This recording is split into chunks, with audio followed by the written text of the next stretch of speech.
Good evening, good afternoon, good morning, depending on where you are.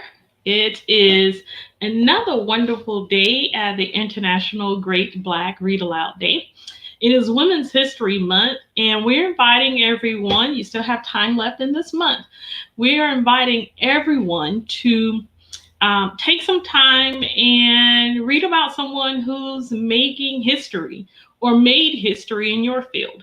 Whether you are a teacher, whether you're a principal, a nurse, an actor, a model, whatever it is you do in life, whether you are a mother, there are there is someone who's making history or someone who made history in your field. And we are celebrating those women this month. And today is, well, our turn here at the International Great Black Read Aloud Day. And we're going to read about someone who is still making history in the field of writing, because this is what we do at the International Great Black Read Aloud Day. We give voice to words written by Black people around the world. Written by Black people around the world. And so our selection today is from our woman who is making history, is author, essayist, poet, and novelist, Miss Pearl Cleage. And one of my favorite authors, I admit, and I'll be reading today from one of my favorite books.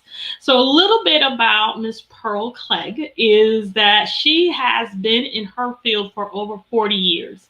She has written numerous plays, she has written numerous books, and she's still at it. She is a playwright in residence right now. And she's still writing. And it doesn't matter what it is you believe you're called to do, there is still time in your life to give your hand at it. If you start the journey, you never know, you may actually finish. And so we are reading from one of my favorite books, which is What Looks Like Crazy on an Ordinary Day. And it's a very funny book. And honestly, all of us have had days where things just seem crazy and you're like, it's just another Tuesday. But things look really crazy, right? So we are going to read from chapter 23, and this is when a little baby arrives. Imani arrived this morning. She is the quietest baby I've ever seen. It's almost like she knows her family history and is just glad somebody cared enough to take her home. She isn't about to make any waves. When the social worker handed her to Joyce, she was wide awake and looking at everything with this real serious expression on her face. The social worker, who turned out to be a former co-worker of Joyce's, said she didn't make a sound for the whole drive down. Be great for you. She stays that quiet, the woman said. Some of them scream bloody murder the whole time they're awake. Them. The way she said it made me feel sorry for Imani. She was already part of a group nobody wanted to deal with, crack babies. We looked at Imani, who looked back without blinking as if to say, can you imagine me acting the fool that way? No way. When the social worker left, Joyce sat down on the couch and held Imani on her knees so we could look into her face. She was a thin, cocoa brown baby with long, skinny legs and big, dark, old lady eyes. We have the same stylist, I said, running my hand lightly over her perfectly bald head. It was warm and smooth. Isn't she beautiful? Beautiful, Joyce said, and leaned over to kiss the baby on both cheeks and smile into her face. Imani watched her intently without a trace of a smile back. She was also the most serious baby I had ever seen.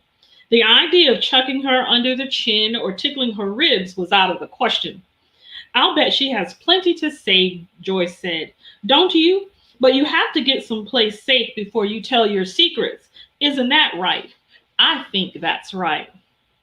Imani's eyes never left Joyce's face. Do you want to hold her? I hadn't really thought about it, but when Joyce asked the question, Imani turned toward me like she was waiting for the answer too. What could I say? Joyce put her in my arms and went into the kitchen to see what the social worker had brought from the hospital. Well, I said, wondering why there was such a strong urge to talk gibberish to babies. I resisted it.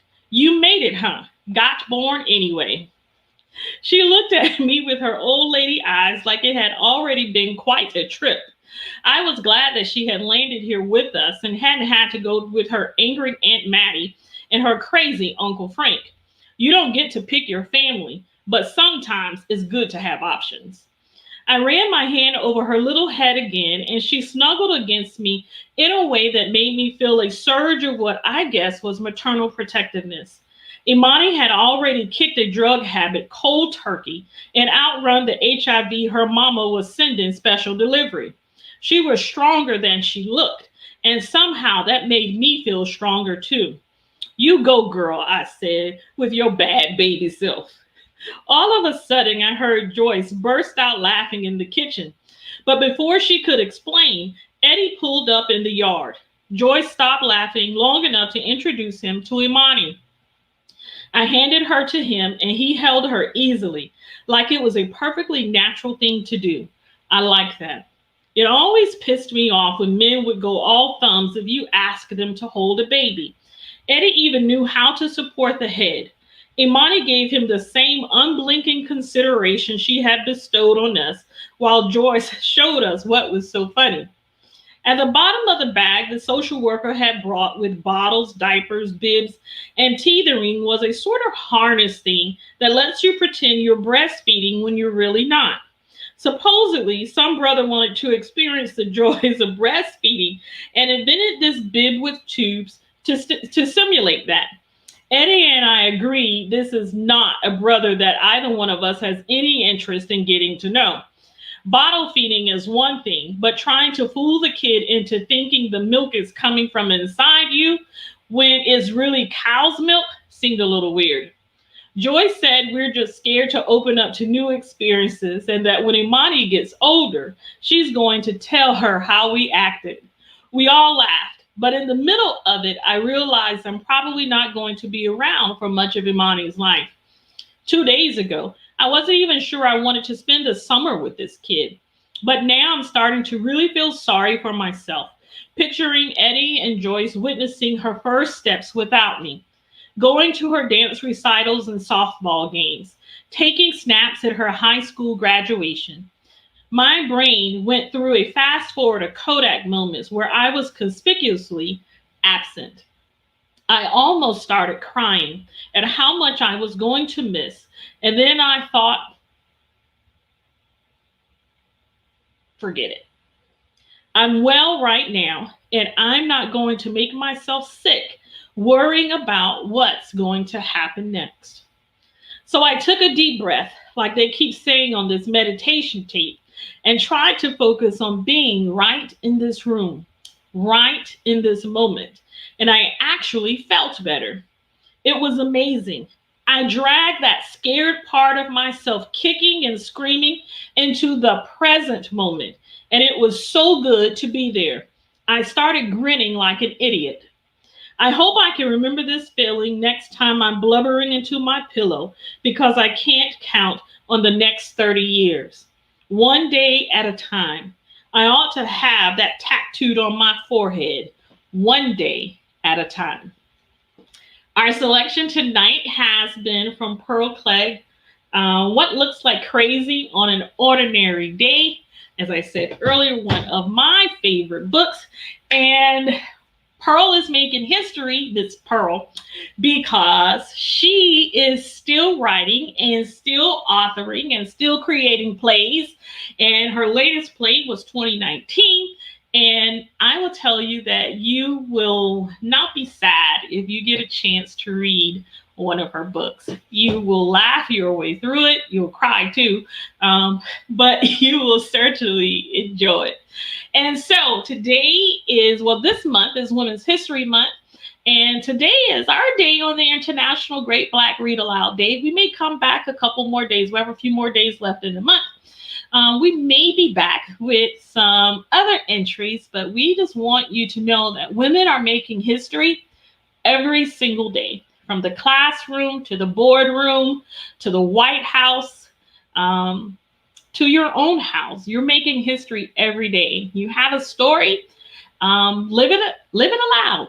Live it aloud. And maybe someday you'll be reading aloud about your own life, or someone will be reading aloud about your life, or something you wrote, or something you did. What we get from Pearl Cleage in this Women's History Month is that keep going. Take it one day at a time. Choose to be present in the moment, in the very moment, and enjoy the journey. And we will see you another day on the International Great Black Read Aloud Day. And don't forget to follow us on social media at Black Read Aloud. Subscribe to our newsletter. You can find our newsletter on our website at greatblackreadaloudday.org. And we'll see you next time. Have a good evening.